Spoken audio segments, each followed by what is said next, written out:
Olá, boa noite. Começa agora o Jornal da Justiça desta sexta-feira, 15 de outubro. Ministro Alexandre de Moraes concede prisão domiciliar investigado por atos antidemocráticos de 7 de setembro. Na avaliação do relator, apesar da gravidade das condutas de Wellington Macedo, o tempo decorrido afasta a necessidade de manutenção da prisão preventiva. Esse é um dos destaques desta edição. Você vai ver também. O Ministério Público do Rio de Janeiro denuncia policiais civis por homicídio doloso e fraude processual em operação no Jacarezinho. Em manifestação ao Supremo, o presidente da Câmara afirma que impeachment é solução extrema e que não há prazo para analisar pedidos de afastamento. O presidente do Supremo divulga a lista de participantes da audiência pública sob juiz de garantias.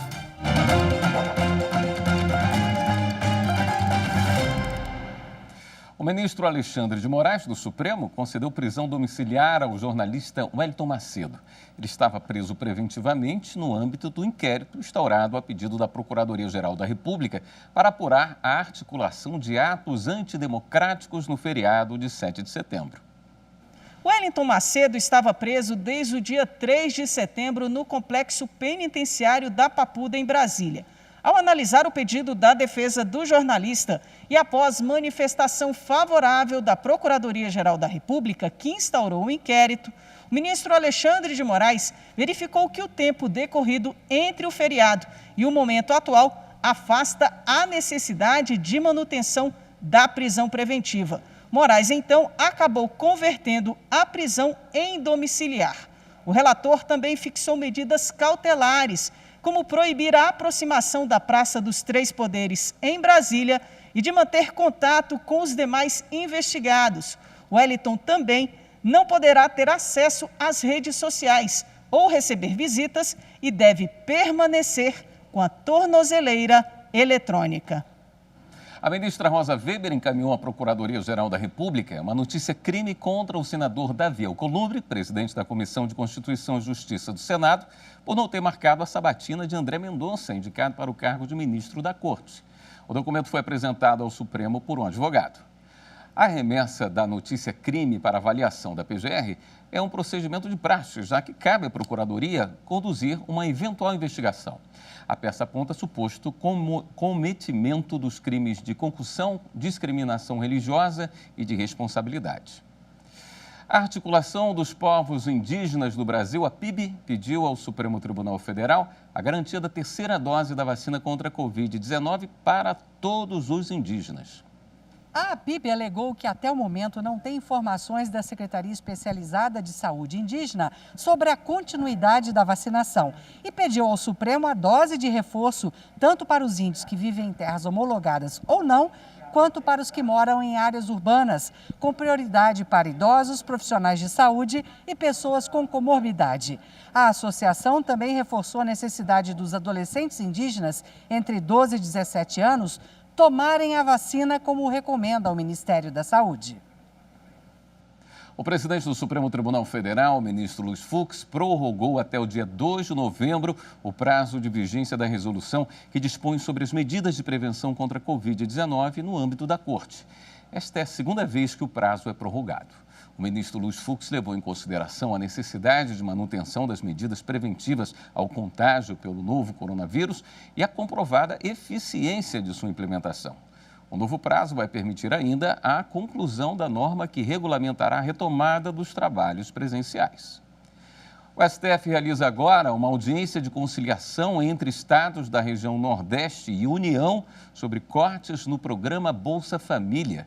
A audiência foi proposta pelo ministro do Supremo Tribunal Federal, Gilmar Mendes.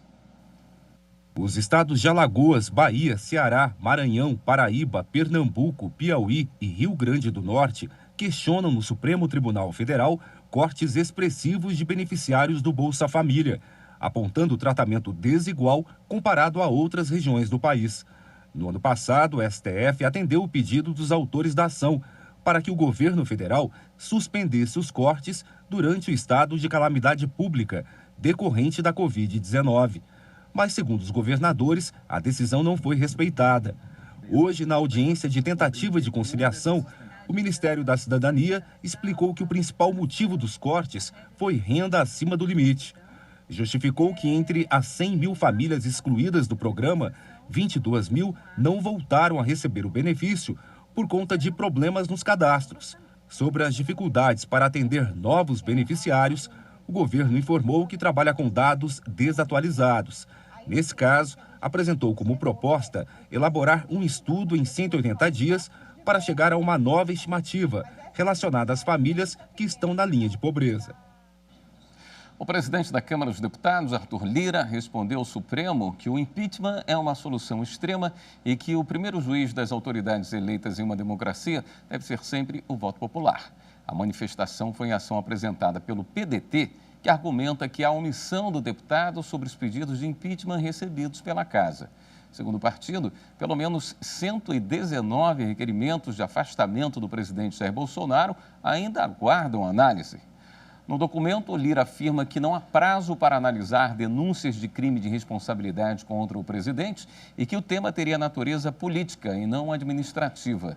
Segundo ele, a presidência da Câmara dos Deputados deve avaliar cuidadosamente os aspectos jurídicos e políticos institucionais envolvidos nas denúncias e que o tempo dessa decisão não é objeto de norma legal ou regimental pela própria natureza dela. O relator da ação do PDT na Corte é o ministro Nunes Marques. E no próximo bloco, o TSE abre licitação para aquisição de novas urnas eletrônicas. Voltamos em instantes.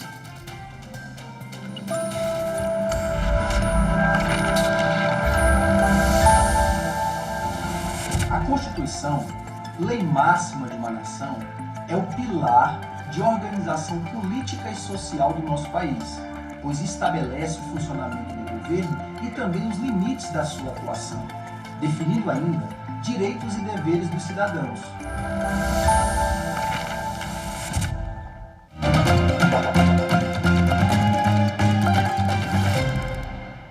O presidente do Supremo Tribunal Federal, o ministro Luiz Fux, divulgou os participantes habilitados para participar da audiência pública convocada para debater a implementação da figura do juiz de garantias, o acordo de não persecução penal e os procedimentos de arquivamento de investigações criminais previstos no chamado pacote anticrime. Esses temas são discutidos em 4 ações que tramitam no Supremo. A lista completa com os representantes de 17 instituições e 51 entidades que vão participar da audiência está disponível no site do STF. Cada instituição vai ter até 10 minutos para exposição. A audiência pública vai ser realizada por videoconferência nos dias 25 e 26 de outubro, a partir das 9 horas da manhã, com transmissão ao vivo pela TV Justiça, pela Rádio Justiça e pelo canal do Supremo no YouTube. O Tribunal Superior Eleitoral realizou hoje uma audiência pública sobre o cadastro eleitoral. O evento serviu para colher sugestões para a nova resolução sobre o tema. Por causa da pandemia de Covid-19, a audiência pública foi realizada por videoconferência. Várias autoridades participaram do evento, que foi conduzido pela ministra do Tribunal Superior Eleitoral, Maria Cláudia Buchianeri. Henrique Neves, ex-ministro do TSE, falou pelo Instituto Brasileiro de Direito Eleitoral. Um problema é que durante as campanhas eleitorais, a emissão de uma certidão dessa, dizendo que uma pessoa é inelegível, ela pode ser utilizada, ainda mais nos dias de hoje, com tantas fake news que nós temos, pode ser utilizada para deturpar. Então, o que se sugere é que neste inciso 3º, ao final, se acrescente um parágrafo dizendo que nas certidões que contenham o registro que tratam o inciso 13, do artigo 13, deverá ser informado que tal dado é meramente informativo e que a efetiva caracterização da inelegibilidade depende de decisão judicial da autoridade eleitoral competente. Sugestões por escrito podem ser enviadas até amanhã pelo site tse.jus.br. O Ministério Público do Rio de Janeiro denunciou 2 policiais civis por homicídio doloso e fraude processual praticados durante a operação na comunidade do Jacarezinho, zona norte do Rio, no dia 6 de maio deste ano. A ação deixou 28 mortos. A força-tarefa que atua nas investigações das mortes ocorridas na operação policial no Jacarezinho apontou o envolvimento de 2 policiais civis no homicídio de um homem que estaria desarmado e já ferido com um tiro no pé durante a ação. Os agentes ainda teriam retirado o corpo do local antes da perícia. Um deles foi denunciado pelos crimes de homicídio doloso e fraude processual, e o outro também por fraude processual. O Ministério Público ainda pediu à Justiça que os profissionais sejam afastados das funções. Esta é a primeira denúncia oferecida contra agentes de segurança em decorrência de ação policial, após o ministro Edson Fachin, do Supremo, decidir em junho do ano passado que, por causa da pandemia, as operações só poderiam ocorrer em casos excepcionais e com aviso prévio ao Ministério Público.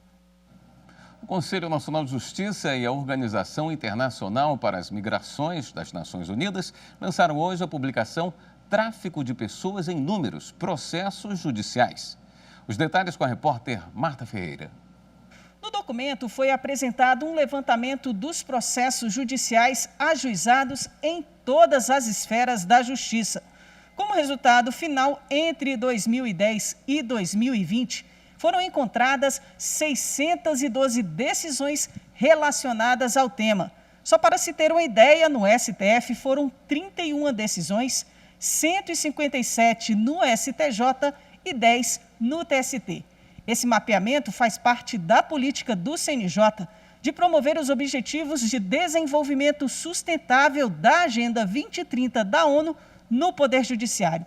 A partir desses dados, será feita uma análise aprofundada dos casos que vai permitir identificar as necessidades de treinamento e outras possibilidades de cooperação para o combate ao tráfico de pessoas. O Superior Tribunal de Justiça manteve na Justiça Federal a ação contra a esposa do desembargador do Rio de Janeiro, denunciado por corrupção.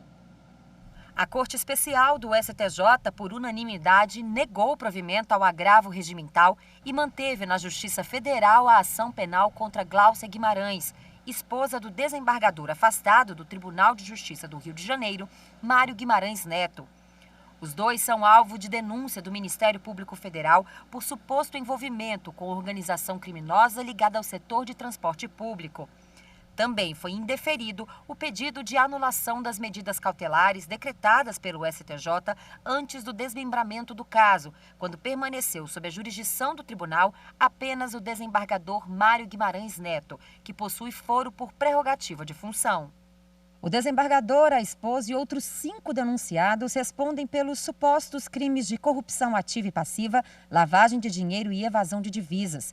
O Ministério Público Federal acusa a esposa de intermediar o pagamento de propina no valor de R$6 milhões para o desembargador, em troca de decisões judiciais favoráveis a empresas de ônibus do Rio de Janeiro. De acordo com a defesa de Gláucia Guimarães, o envolvimento de um desembargador estadual na denúncia justificaria a competência da Justiça Estadual para o processamento e julgamento da causa. No voto, a ministra Isabel Galotti afirmou que a legislação estabelece a competência da Justiça Federal nas hipóteses de evasão de divisas e lavagem de dinheiro. A relatora observou que, no caso, há correlação entre esses delitos de competência federal e a suposta prática de corrupção ativa e passiva. Quanto às medidas cautelares, a relatora destacou que a jurisprudência do STJ e a do Supremo Tribunal Federal reconhecem a competência para as decisões relativas aos acusados, com e sem prerrogativa de foro, durante as investigações, como efeito da conexão e da continência. Por unanimidade, a Corte Especial seguiu o entendimento da ministra relatora. Começou hoje a licitação do Tribunal Superior Eleitoral para a compra de novas urnas eletrônicas. Apenas a Positivo Tecnologia S.A. participa da licitação por técnica e preço, que compreende 3 fases. A habilitação, que é a análise de documentos, a fase técnica, em que os especialistas do tribunal fazem mais de 100 testes em um protótipo produzido pela empresa, e o preço. Caso a empresa seja aprovada, o TSE poderá comprar até 176 mil equipamentos no período de 1 ano. Hoje, o TSE tem 473 mil urnas eletrônicas. Outras 225 mil já foram contratadas para substituírem modelos mais antigos. O TSE planeja ter 577 mil urnas para as eleições de 2022. E veja a seguir, parceria entre TSE e Google dará mais transparência a anúncios políticos exibidos na plataforma.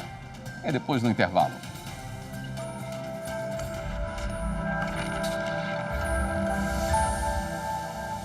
A nossa Constituição Federal, no seu artigo 5º, inciso 10, ela trata determina que são invioláveis a honra, a imagem e a intimidade das pessoas, de todas as pessoas. E caso esses direitos sejam violados, é possível reclamar indenização.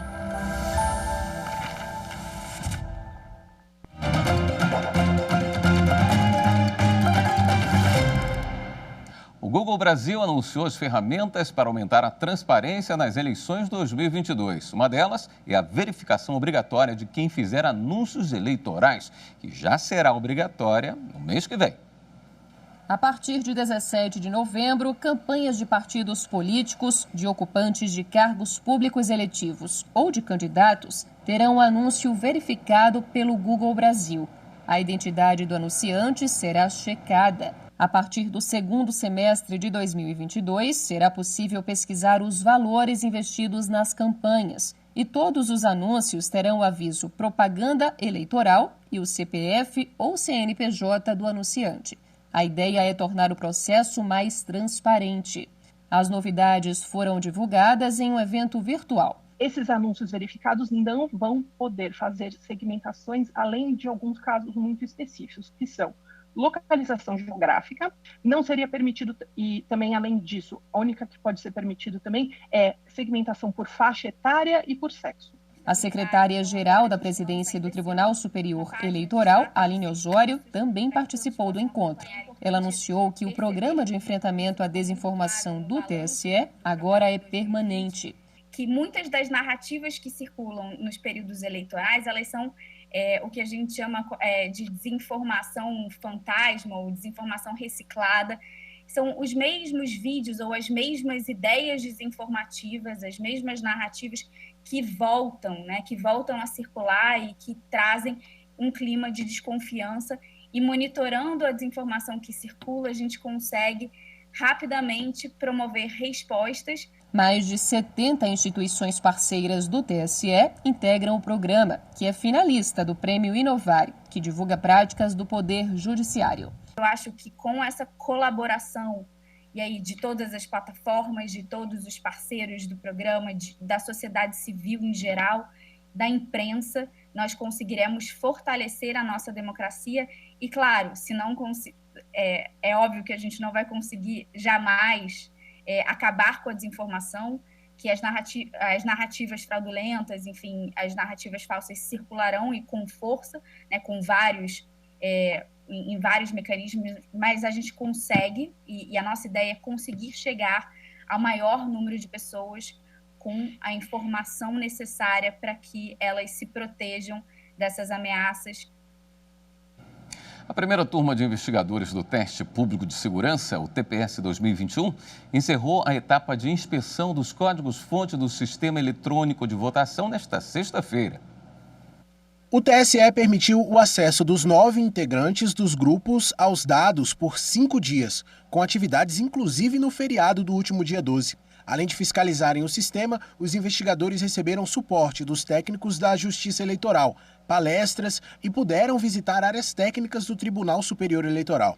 Kennedy Vasconcelos, um dos investigadores, considerou todo o processo bastante transparente. Os testes que nós fizemos, nós participamos aqui juntamente com os técnicos, não é testes de falha de urna, testes de operacionalização desse sistema, de como os sistemas rodam para vir para o banco de dados da totalização de votos, como que isso funciona, né?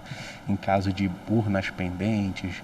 Então, hoje a gente pôde ver nessa semana como funciona, né, o por trás dos bastidores, e a gente vê que realmente tem vários mecanismos que estão aí para proteger, para blindar a urna eletrônica. O trabalho de apoio dos especialistas da Justiça Eleitoral e a transparência do processo foram muito elogiados pelos investigadores que participaram da primeira turma do TPS 2021. Os técnicos responsáveis, né, pelo evento, eles estão sempre disponíveis com a máxima transparência e tem uma preocupação em passar de maneira didática, onde a gente pode compreender qual é a dinâmica do trabalho. E a importância disso, né, de abrir as portas do TSE para pessoas comuns, né, vem para chancelar exatamente isso, a confiabilidade do processo. Na semana que vem, entre os dias 18 e 22 de outubro, uma nova equipe com cerca de 18 investigadores também terá acesso livre aos códigos-fonte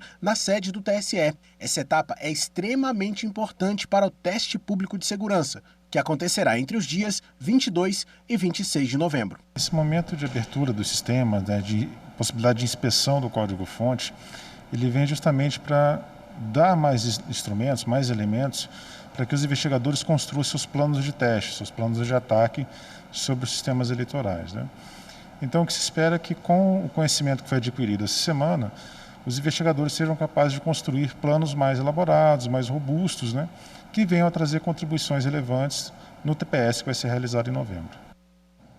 Na reportagem especial de hoje sobre os 130 anos do Supremo Tribunal Federal na era da República, você vai ver a decisão do Supremo que, em 2012, julgou ser constitucional o sistema de cotas nas universidades. A reportagem é de Viviane Novaes.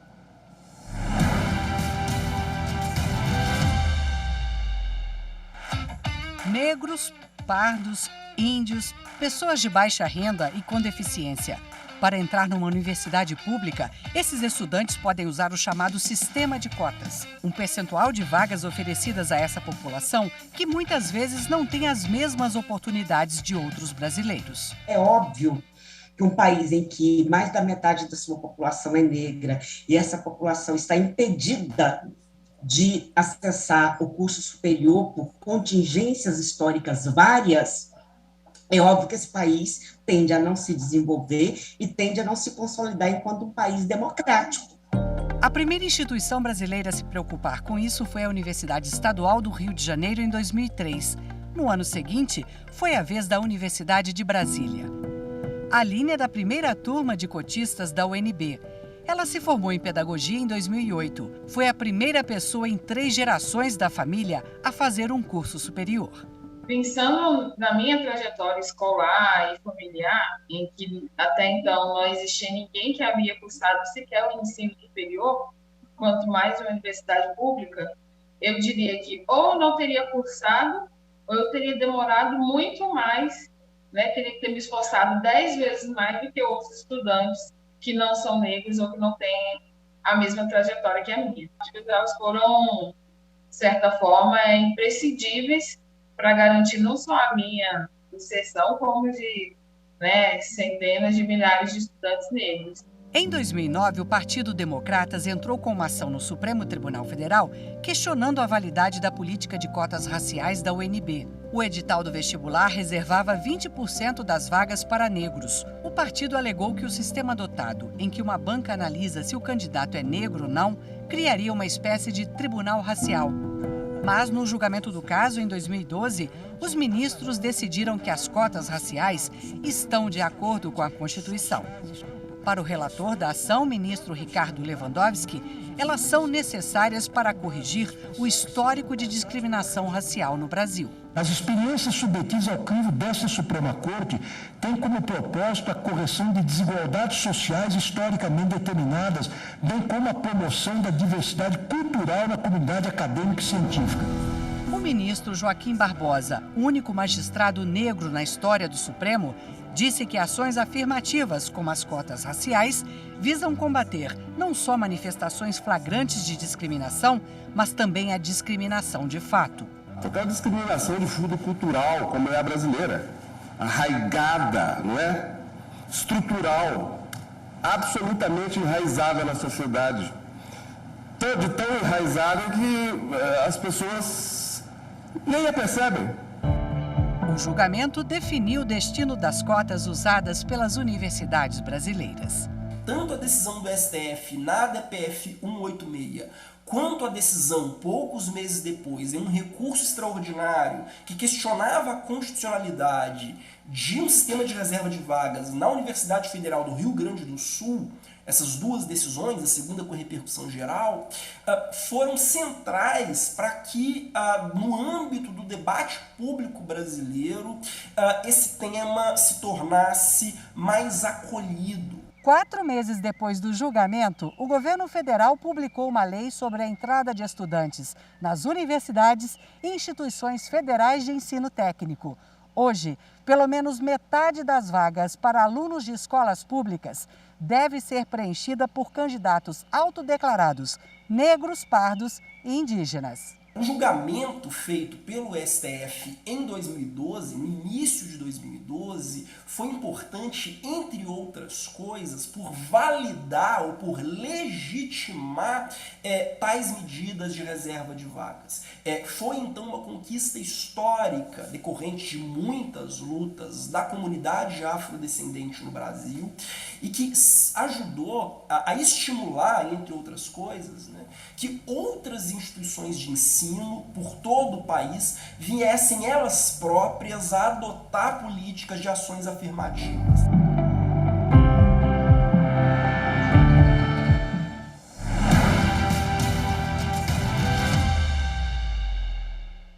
E uma última notícia, o presidente do STF suspendeu decisão da Justiça do Rio de Janeiro e restabeleceu a exigência de passaporte sanitário na cidade de Macaé. Decreto municipal condiciona o acesso e permanência em certos locais à comprovação de vacinação contra a Covid-19. Na decisão liminar, o ministro Luiz Fux destacou que a medida excepcional e temporária está nos limites da competência do município e tem relação com necessidade de conter a disseminação da doença e garantir o funcionamento dos serviços de saúde. Esta edição do Jornal da Justiça fica por aqui. Você vê agora imagens da fachada do Superior Tribunal de Justiça, iluminada em homenagem ao Outubro Rosa, campanha de prevenção ao câncer de mama. Para você, uma boa noite, um ótimo fim de semana. Até segunda.